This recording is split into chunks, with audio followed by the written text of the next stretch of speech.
तो मोदी सरकार के तीसरे कार्यकाल का ये पहला बजट आज पेश हो रहा है। निर्मला सीतारमण 7वीं बार बजट पेश कर रही हैं। देश ने तीसरी बार मोदी सरकार पर भरोसा किया है और हमारी नीतियों की वजह से देश की जनता ने हम पर भरोसा किया, ये बात कही गई और निर्मला सीतारमण की तरफ से। चुनौतियों के बीच भारत की अर्थव्यवस्था स्थिर है। हमारी अर्थव्यवस्था तेजी से आगे बढ़ रही है। पूरी दुनिया की आर्थिक स्थिति डामाडोल है। ऐसे मुश्किल वक्त में भी हमारे यहाँ महंगाई दर जो है वो नियंत्रण में है और सरकार सबके विकास के लिए प्रतिबद्ध है। किसानों, महिलाओं, युवाओं, गरीबों पर हमारा खास फोकस है। गरीब कल्याण योजना का फायदा 80 करोड़ लोगों तक पहुंचाया गया और विकसित भारत के लिए रोड मैप जो है वो अब तैयार है। बजट में नौकरी के लिए पहला ऐलान हो चुका है। नौकरी के लिए 5 योजनाओं का पैकेज वित्त मंत्री ने घोषित किया है। नए रोजगार के लिए 2 लाख करोड़ रुपए सरकार खर्च करेगी और जो पहली प्राथमिकता सरकार की तरफ से बताई गई वो कृषि में रिसर्च को लेकर के है कि कृषि में रिसर्च के लिए अनुसंधान केंद्र खोले जाएंगे कि कृषि को कैसे और बेहतर बनाया जा सकता है, कैसे उसमें और उन्नत कृषि की तरफ बढ़ा जा सकता है। मुफ्त राशन योजना 5 साल तक चलती रहेगी। नेचुरल फार्मिंग पर सरकार का जोर रहेगा। इंफ्रास्ट्रक्चर और मैन्युफैक्चरिंग सेक्टर पर भी काफ़ी जोर सरकार देगी। डिजिटल इंफ्रास्ट्रक्चर को भी बढ़ाया जाएगा। ये बड़ी बातें बजट की इस वक्त आपके स्क्रीन पर हैं। तो मोदी सरकार 3.0 का पहला बजट पेश हो रहा है। वित्त मंत्री निर्मला सीतारमण अपना 7वां बजट पेश कर रही हैं। उन्होंने ऐलान किया कि मुफ्त राशन योजना जो है वो अभी 5 साल और चलती रहेगी।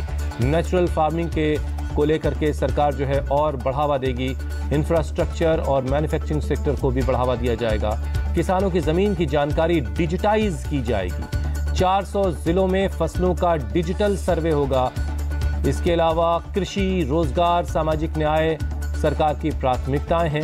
कृषि क्षेत्र में की उत्पादकता हमारी प्राथमिकता है। कैसे एग्री प्रोडक्शन जो है वो बढ़ाया जाए, इस पर भी सरकार का जोर रहने वाला है ताकि किसानों को एक संदेश बजट के जरिए भी दिया जाए कि सरकार किसानों का ख्याल कर रही है। जैसे कृषि रिसर्च पर भी काफ़ी फोकस रहने वाला है सरकार का इस बार।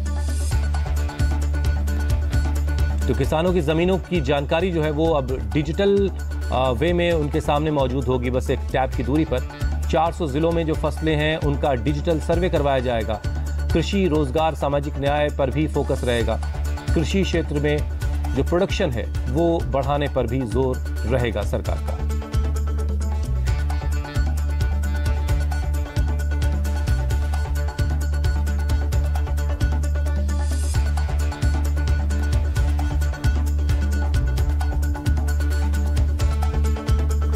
तो वित्त मंत्री निर्मला सीतारमण इस वक्त संसद में बजट पढ़ रही हैं, बजट पेश कर रही हैं। मुफ्त राशन योजना जो है वो 5 साल तक अभी चलती रहेगी। जो प्राकृतिक नेचुरल फार्मिंग है उस पर सरकार का जोर रहने वाला है। इंफ्रास्ट्रक्चर और मैन्युफैक्चरिंग पर और जोर दिया जाएगा और इसे बड़ा किया जाएगा। इसके अलावा डिजिटल इंफ्रास्ट्रक्चर को बढ़ाने पर भी जोर रहेगा। यूपीआई जैसे प्लेटफॉर्म जो दुनिया भर में एक बड़ा प्लेटफॉर्म के तौर पर जाने जा रहे हैं कि कैसे हिंदुस्तान में एक बहुत बड़ा वर्ग जो है यूपीआई का इस्तेमाल कर रहा है, इसे और बड़ा किया जाएगा। डिजिटल इंफ्रास्ट्रक्चर को और बढ़ाया जाएगा।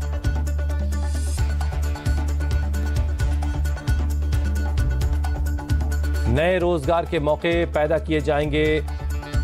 एग्रीकल्चर के लिए खासतौर से रिसर्च सेंटर खोले जाएंगे। 2 लाख करोड़ रुपए कृषि क्षेत्र में लगाए जाएंगे ताकि और बेहतर प्रोडक्शन हो सके। किसानों की जो जानकारी है वो अब डिजिटली उनको हासिल रहेगी। 400 जिलों में फसलों का डिजिटल सर्वे किया जाएगा। कृषि, रोजगार, सामाजिक न्याय सरकार की प्राथमिकताएं होंगी। कृषि क्षेत्र की जो उत्पादकता है उसे बढ़ाना भी सरकार की प्राथमिकता होगी। प्रोडक्शन एग्रीकल्चर का बढ़े ताकि किसानों की आय जो है, किसानों की आय दोगुनी करने का वादा किया गया था, उस दिशा में भी फोकस दिखाई दे रहा है इस बजट में। 10,000 बायो रिसोर्स इनपुट सेंटर बनाए जाएंगे। खाद्य तेल में आत्मनिर्भरता पर काम चल रहा है। किसानों को फायदा ही सरकार का मकसद है। जाहिर है किसान खुशहाल हो तो देश खुशहाल होगा। सरकार विकास कौशल की कई योजनाएं लेकर आई है। स्किल डेवलपमेंट के भी कई प्रोग्राम सरकार चलाने की बात कर रही है। तो 10,000 बायो रिसोर्स इनपुट सेंटर बनाए जाएंगे। खाद्य तेल अभी जो काफ़ी आयात होता है वो इस मामले में आत्मनिर्भरता की बात की जा रही। पाम ऑयल बड़े पैमाने पर आयात किया जाता है हिंदुस्तान में,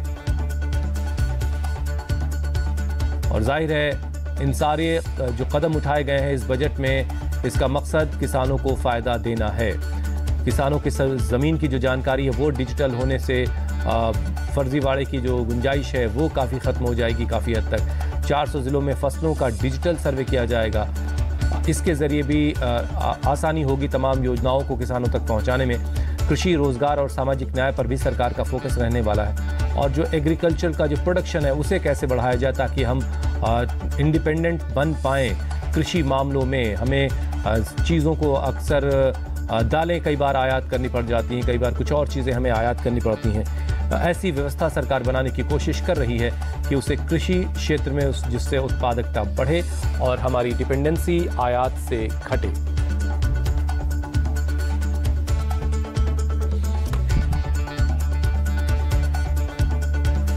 तो किसानों की जमीन की जो जानकारी है उसे डिजिटाइज किया जाएगा। 400 जिलों की फसलों का डिजिटल सर्वे करवाया जाएगा। कृषि, रोजगार और सामाजिक न्याय जैसे मुद्दों पर भी सरकार का फोकस रहने वाला है। 7.5 लाख तक का लोन सरकारी गारंटी के साथ मिलेगा। हायर एजुकेशन के लिए 10 लाख तक का लोन मिलेगा। 5 साल में 20 लाख नौजवानों को का स्किल डेवलपमेंट किया जाएगा। ईपीएफओ के लिए नई योजना भी सरकार लेकर आएगी। ये बातें अब तक के भाषण में निर्मला सीतारमण ने कही हैं। 7.5 लाख तक का जो लोन है, 7,50,000 तक का, उसमें सरकारी गारंटी के साथ ये मिल जाएगा। हायर एजुकेशन के लिए 10 लाख तक का लोन मिलेगा। अब इसमें इंटरेस्ट क्या होगा, क्या इंटरेस्ट घटाया गया है, इस पर अभी डिटेल आनी बाकी है। 5 साल में 20 लाख युवाओं का स्किल डेवलपमेंट करने का टारगेट रखा है सरकार ने। और ईपीएफओ में जो नौकरी पेशा लोग हैं जिनका पीएफ कटता है, जिनका, उसके लिए भी सरकार कुछ नई योजना लेकर के आई है, और उस नई योजना में क्या है वो अभी हम थोड़ी देर में आपको जरूर बताएंगे। लेकिन ये मोटी मोटी बातें, बड़ी बातें जो बजट की हैं वो इस वक्त आपके स्क्रीन पर है। 7,50,000 तक का लोन बस सरकारी गारंटी से ही मिल जाएगा। उसके लिए आपको कोई मॉर्गेज नहीं देना होगा, कोई और गारंटी आपको नहीं देनी होगी। हायर एजुकेशन के लिए 10 लाख तक का लोन मिल सकेगा। इसमें हालांकि इंटरेस्ट कितना होगा ये अभी देखने वाली बात होगी। क्या इंटरेस्ट घटाया गया है हायर एजुकेशन के लिए 10 लाख तक का जो लोन दे रही है सरकार। 5 साल में 20 लाख नौजवानों का स्किल डेवलपमेंट किया जाएगा। ईपीएफओ में भी कुछ नई योजना लेकर सरकार आ रही है। तो बड़ी बातें बजट की इस वक्त आपके स्क्रीन पर हैं। नौजवानों, किसानों, गरीबों और पर खास फोकस सरकार का रहने वाला है। किसान को लेकर के भी कई सारे ऐलान हो चुके हैं, और अब लोन को लेकर के जो बात कही गई कि 7.5 लाख तक का लोन अगर कोई ले रहा है तो उसे मॉर्गेज वगैरह देने की ज़रूरत नहीं होगी, सरकारी गारंटी से ही उसे ये लोन मिल जाएगा। हायर एजुकेशन के लिए 10 लाख तक का लोन मिलेगा। कितना इंटरेस्ट होगा ये भी अभी हम थोड़ी देर में बस आपको बताने ही वाले हैं। 5 साल में 20 लाख नौजवानों का स्किल डेवलपमेंट पर सरकार काम करेगी ताकि स्किल्ड लोग जो हैं वो स्टार्टअप्स भी अपना शुरू कर सकते हैं और इजीली उनको कोई भी कंपनी हायर कर सकती है। इसके अलावा ईपीएफओ में भी सरकार कुछ नया करने की तैयारी में है। 10,000 बायो रिसोर्स इनपुट सेंटर बनाए जाएंगे। खाद्य तेल में आत्मनिर्भरता पर काम चल रहा है। किसानों को फायदा ही सरकार का मकसद है। सरकार विकास कौशल की कई योजना लेकर पहले भी आ चुकी है। पहले भी स्किल डेवलपमेंट पर काफ़ी काम हुआ है और एक बार फिर से स्किल डेवलपमेंट की बात हो रही है। 20 लाख नौजवानों को के स्किल डेवलपमेंट पर सरकार काम करेगी। उत्पादन सेक्टर में 30 लाख नौकरियां दी जाएंगी। उत्पादन सेक्टर में जहां प्रोडक्शन होता है, जहां मैन्युफैक्चरिंग है, वहां पर 30 लाख लोगों को नौकरियां दी जाएंगी। नौकरियों में महिलाओं की भागीदारी को बढ़ाया जाएगा और पहली बार नौकरी पाने वालों को अतिरिक्त पीएफ मिलेगा। ये कैसे होगा इसके बारे में हम डिटेल आपको बाद में बताएंगे कि पहली बार जिनको नौकरी मिली है उनको अतिरिक्त पीएफ मिलेगा। ये इसमें क्या है। इसके अलावा पूर्वोत्तर के लिए पूर्वोत्तर योजना लाई जा रही है। पूर्वोत्तर योजना में क्या है डिटेल वो भी हम आपको कुछ देर में बताएंगे। तो ये बड़ी बातें आज के बजट की, जिसका इंतजार पूरा देश कर रहा है, आप कर रहे हैं, हम सब कर रहे हैं। क्या महंगा हो रहा है, क्या सस्ता होने वाला है, कैसे आम आदमी की जिंदगी बेहतर होगी, कैसे उसकी ज़िंदगी में कुछ खुशहाली आ सकती है, महंगाई की मार से कैसे आम जनता को कुछ बचाया जा सकता है, इन तमाम सवालों के जवाब हम आपको लगातार देते रहेंगे। उत्पादन सेक्टर जो है, जो प्रोडक्शन का सेक्टर है, उसमें 30 लाख नौकरियां पैदा करने की बात हो रही है। नौकरियों में महिलाओं की भागीदारी को पहले के मुकाबले बढ़ाया जाएगा और जिनकी पहली बार नौकरी लग रही है उन्हें कुछ अतिरिक्त पीएफ मिलेगा। ये अतिरिक्त पीएफ कितना होगा, कैसे कितना % होगा, ये सारे सवाल अभी लोगों के जहन में होंगे, लेकिन कुछ देर में इसकी डिटेल आ जाएगी। पूर्वोत्तर के लिए अलग से पूर्वोत्तर योजना लाने की तैयारी है। नॉर्थ ईस्ट का जो इलाका है उसे मुख्य धारा में बनाए रखने के लिए, उसे जोड़े रखने के लिए, उसके लिए कुछ खास करने की ज़रूरत सरकार को महसूस हुई है और बजट में इस बात का प्रावधान किया गया है। और बिहार के लिए बजट में वित्त मंत्री ने बड़ा ऐलान किया है। बिहार में सड़क प्रोजेक्ट के लिए 26,000 करोड़ रुपए रखे गए हैं। बिहार में 2 नई एक्सप्रेस वे बनेंगे, 2 नए एक्सप्रेस वे, गंगा नदी पर 2 नया पुल बनेगा।